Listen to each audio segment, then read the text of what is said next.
बल्ले के निशान पे नासिर हुसैन शाह साहब, मैं आपसे बात करती हूँ, पूछती हूँ, लेकिन सर एक खबरें ये हैं कि सिंध के अगले वजीर आला जो हैं वो नासिर हुसैन शाह होंगे, तो इन खबरों में कितनी सदाकत है? असल सच्ची खबर क्या है?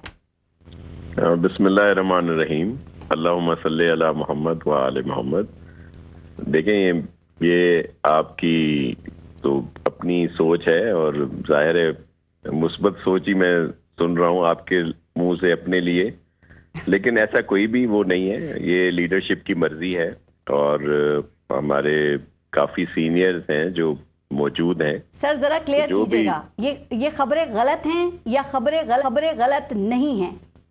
जी, इनमें कोई ऐसी सदाकत नहीं, क्योंकि अभी तक तो कोई भी हतमी फैसला चीफ मिनिस्टर का नहीं हुआ जो मैं कहूँ कि जी मुझे कोई नॉमिनेट कर लिया है, जिस तरह आप कह रही हैं, ऐसा बिल्कुल भी नहीं है। ये तो इलेक्शंस के बाद और फिर वो लीडरशिप और सीईसी का फैसला होता है और इसमें हमारे और बहुत सारे सीनियर्स आप जरूर वजीर आला बने और आप जाहिर है इसके लिए पहला चैलेंज तो इलेक्शन लड़ना और जीतना है, और आप इस वक्त PS 25 सक्कर से पाकिस्तान पीपल्स पार्टी के टिकट के ऊपर इलेक्शन लड़ रहे हैं। तो नासिर हुसैन शाह साहब, क्या इम्कानात हैं और मुकाबला किससे होगा? GDA से, PTI से, JUIF से, या कोई भी चैलेंज नहीं लग रहा आपको अपने सामने? देखें, सिंध में तो हमें कोई भी इस तरह का चैलेंज नहीं है, बल्कि ये जो एक बहुत बड़ा इत्तेहाद जो बनने जा रहा है या बना है, या जो स्पेकुलेशंस हैं मीडिया में, सोशल मीडिया पे कि जी बड़ा टफ टाइम पीपल्स पार्टी को दिया जाएगा और ये बड़ा इत्तेहाद जिसमें PMLN है, MQM है, JUIF है, GDA है और भी, लेकिन हम बिल्कुल इनसे खाइफ नहीं। और उसकी वजह भी ये है कि मैं कोई ये नहीं है कि पीपल्स पार्टी का कारकुन हूँ और इसलिए अपनी पार्टी की बात कर रहा हूँ, बल्कि 2 और 2 4 होते हैं कि आप देखें कि पूरे सिंध में जितने इलेक्टेबल्स हैं वो लोग जो पीपल्स पार्टी से जीतते रहे हैं या बहुत थोड़े वोटों से मार्जिन से वो हारे हैं, वो सब हालिया दिनों में पीपल्स पार्टी में आए हैं। ये नहीं है कि पहले आए हुए थे, अभी जब से ये इलेक्शन का हुआ है और ये इत्तेहाद बना है और सारी चीजें आ रही हैं, उसके बाद आए हैं। तो इस वजह से आप समझें कि यहाँ पे बहुत ही बेहतर हालात हैं और हम तो बेहतर हालात तो हैं, लेकिन अगर आपके हल्के की बात करूं तो वहां पे मजहबी वोट बैंक काफी ज्यादा है, तो क्या वो भी आप समझते हैं? मैं भी सिर्फ आपके हल्के की बात करी हूं कि आपके लिए एक बड़ा चैलेंज नहीं होगा? जी बिल्कुल भी चैलेंज नहीं है, और उसकी वजह ये है कि पहले भी उनकी तरफ से उम्मीदवार रहे हैं, जी, लेकिन कोई ऐसा वो बहुत बड़ा वोट नहीं है उनके। 2018 में 42,490 वोट लिए थे और ये एक बड़ा मार्जिन है नासिर हुसैन शाह साहब। सर लेकिन किसने लिए थे? आपने लिए थे? आपने लिए? नहीं वो जी मैंने तो लिए थे, लेकिन मैं आपको वैसे बता रहा हूँ कि दूसरी तरफ भी जो है वो सब एक लिहाज से सब लोग साथ थे, दूसरे जो हैं, और वो उस वक्त PTI भी, GDA भी और जितने भी दीगर लोग हैं वो सब लोग साथ थे। MQM ने भी उनको सपोर्ट किया था, लीड आपकी बड़ी जो मेरे मुखालिफ थे। सिर्फ JUIF अलहदा से थी और उनके बड़े मोहतरम शख्स थे हाजी दाऊद खोसो साहब, उन्होंने 12-14 हज़ार वोट अलहदा से उन्होंने भी लिए थे। तो लेकिन हम वैसे आपको जनरली बता रहा हूं कि पूरी सिंध में हमें कोई इस तरह का इशू नहीं है, बल्कि हम इस दफा स्वीप कर रहे हैं वो इलाके भी, शहरी इलाके जहां पे पहले पीपल्स पार्टी को ज्यादा सीटें नहीं मिली, मिसाल कराची है, हैदराबाद है, लेकिन इस दफा तो हम वहां भी स्वीप कर रहे हैं, क्योंकि जो दूसरे लोग करेंगे ना, जब आपकी शिकायत और गिले शिकवे आपके खत्म होंगे। लेवल प्लेइंग फील्ड की जो शिकायत कर रही थी पाकिस्तान पीपल्स पार्टी, या जो आपका शिकवा था, क्या वो खत्म हो गया है इस वक्त में? चूंकि ये तो ठीक है कि सिंध और बलूचिस्तान में सबसे ज्यादा इस वक्त पीपल्स पार्टी की पोजीशन स्ट्रांग है, बल्कि पंजाब में भी आप टक्कर का मुकाबला देने के लिए कोशिशें तो कर रहे हैं। देखिए, मैं आपको एक सिर्फ अर्ज करूं कि लेवल प्लेइंग फील्ड हमारे चेयरमैन ने जो बात की वो कोई इनके लिए नहीं थी, अपने लिए कोई हम मराद चाह रहे थे, बल्कि उन्होंने लेवल प्लेइंग फील्ड सबके लिए कहा था। और पीपल्स पार्टी को कभी भी फेवर का इलेक्शन नहीं मिला। आपको तो पूरा पता है कि पीपल्स पार्टी के साथ यहाँ पे क्या क्या होता रहा है। 1988 में सबसे बड़ी पार्टी नेशनल असेंबली की पीपल्स पार्टी थी।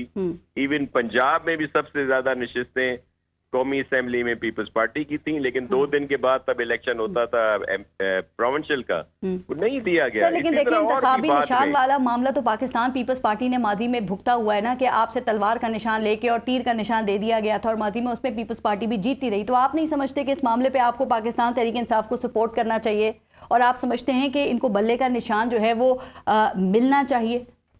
देखें, ये सिर्फ पीपल्स पार्टी का स्टांस है और बहुत वाज़ेह स्टांस है मेरे चेयरमैन बिलावल भुट्टो जरदारी साहब का। वो लेवल प्लेइंग फील्ड भी सबके लिए कह रहे थे और उन्होंने वजाहत से कहा, एक दफा नहीं बारहा कहा है कि पीटीआई को इलेक्शन में हिस्सा लेने दिया जाए और उनका सिंबल भी जो है वो बैलेट पेपर पे होना चाहिए। हम तो क्योंकि हम तो भुगत चुके हैं ना, हमसे पहले तलवार लेके तीर दे दिया गया, फिर आपको याद होगा कि ट्रिपल पी को फिर पर भी कदगन लगाई, फिर हमने 4P बनाई। लेकिन हम तो चाहते हैं, लेकिन मैं सिर्फ एक बात कहूंगा कि पीटीआई के हमारे जो दोस्त हैं वो इन चीजों को पता नहीं क्यों नहीं समझ रहे। हमने भी तो ये चीजें भुगती हैं ना, और हमने अगर ट्रिपल पी को उस पर पाबंदियां लगी तो 4P बनाई प्रॉपर तरीकेकार से। इन्होंने जो तरीका इख्तियार किया वो मुनासिब नहीं है किसी इलाके में जाके इस तरह इलेक्शन करवाना। वो जाहिर है उस पर क्वेश्चन आ गए, फिर उस पर सोने पे सुहागा। आप देखें, पेशावर हाई कोर्ट से इन्होंने वो फैसला लिया है। अब वो प्रोविंशियल हाई कोर्ट है, प्रोविंशियल हाई कोर्ट का फैसला प्रोविंस के ऊपर लागू होता है। अगर इलेक्शन कमीशन का फैसला था तो इनको इस्लामाबाद हाई कोर्ट में आना चाहिए। देखें लीगल प्रोसीजर क्या होना चाहिए। पहली बात तो यह है कि जहां इलेक्शन हो, काज ऑफ एक्शन पैदा हुई है, हमने वहीं उसी कोर्ट में जाना था। और दूसरी बात एक बात बता दूं, कॉन्स्टिट्यूशनल कोर्ट जो होती हैं तमाम 5 जो हाई कोर्ट्स हैं 4 सूबों की, वो कोई भी कॉन्स्टिट्यूशनल मैटर होता है फेडरेशन हाई कोर्ट जाने से पहले लाहौर हाई कोर्ट से पिटीशन वापस क्यों नहीं लिया आपने? लाहौर हाई कोर्ट की पिटीशन ही बाद में आई है, वो तो बाद में आई। उन्होंने कहा पेशावर हाई कोर्ट में पिटीशन ऑलरेडी पेंडिंग है, इसलिए हमने यही पूरा दिन आपसे सुन लेना, हम जवाब देंगे ना। अब आर्गुमेंट्स का टाइम तो दे दें, अब यहाँ तो आप जज ना बने ना। जब जज के सामने तो बात नहीं कर सकते। सुन लेना, जब आर्गुमेंट्स वहां हो गए, केस पेंडिंग था, हमें रिलीफ मिल चुका था, तो सम इंडिविजुअल्स ने वहां लाहौर हाई कोर्ट में भी केस कर लिया। तो उनको बताया गया कि चूंकि ये मैटर पेशावर हाई कोर्ट में पेंडिंग है तो लिहाजा हम इसको नहीं सुनेंगे, वही कोर्ट सुनेगी। That was the only reason. और दूसरी बात यह है कि जो कॉन्स्टिट्यूशनल कोर्ट्स होती हैं वो पूरे पाकिस्तान में काम करती हैं। एक पेशावर हाई कोर्ट का अगर फैसला है या सिंध हाई कोर्ट का फैसला है तो वो पूरे पाकिस्तान में एप्लीकेबल होता है। ये नहीं होता कोई सूबे पर। नासिर हुसैन शाह साहब, आप इस मामले को, इन इस्तीफों को कैसे देखते हैं? जरा ये बताएंगे, ये कितना इम्पैक्टफुल होगा सर, ये इस्तीफे जो हैं, और क्या वजह हो सकती है? ये जो अदलिया के इस्तीफे, दो सीनियर जजेस के जो इस्तीफे आए हैं अभी।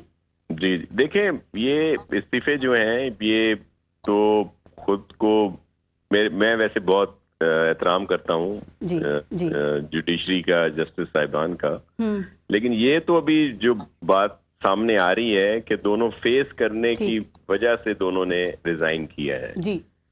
कि वो एक के ऊपर तो था वो जो केस जो डाला गया था जो भी है वहां पे, दूसरों के लिए भी तैयार हो रहा था जिसकी वजह से ये इस्तीफे दिए गए हैं। अदरवाइज कोई ऐसी वजह नहीं। देखें, एक चीज बिल्कुल है कि जो नई तारीख रकम कर रहे हैं चीफ जस्टिस साहब काजी फाइज ईसा साहब, और जो नई नई चीजें आपको देखने को मिल रही हैं जी, तो ये तो बहुत एक बेहतरी की तरफ हम लोग जा रहे हैं, जिस तरह से उनके फैसले बहुत सारी चीजों में आए हैं। तो ये भी एक सर, मैं आपसे अब ये जानना चाह रही हूँ, मुझे ये बताइए, सूरत हाल आपके सामने है, ये हमारे निज़ाम इंसाफ के लिए कितना अच्छा है? चूंकि नून लीग को 2017 में जिन जजेस के ऊपर एतराज़ था ना, उनमें एक के अलावा बाकी सारे तो जा चुके हैं। तो अब सुप्रीम कोर्ट मुकम्मल तौर पे तब्दील हो चुकी है। आप क्या समझते हैं कि ये बेहतरी की शुरुआत है या फिर नई अनारकी का आगाज हो सकता है? देखें, ये बेहतरी की शुरुआत है। मैं PMLN से, मुस्लिम लीग से हमारे सियासी इख्तिलाफात अपनी जगह पे, लेकिन ये एक हकीकत है कि जिस केस में मियां नवाज शरीफ साहब को नाहिल करार दिया गया था बेटे से तनख्वाह न लेने पे, ये तो बिल्कुल ही एक फजूल सी बात थी ना। ठीक है।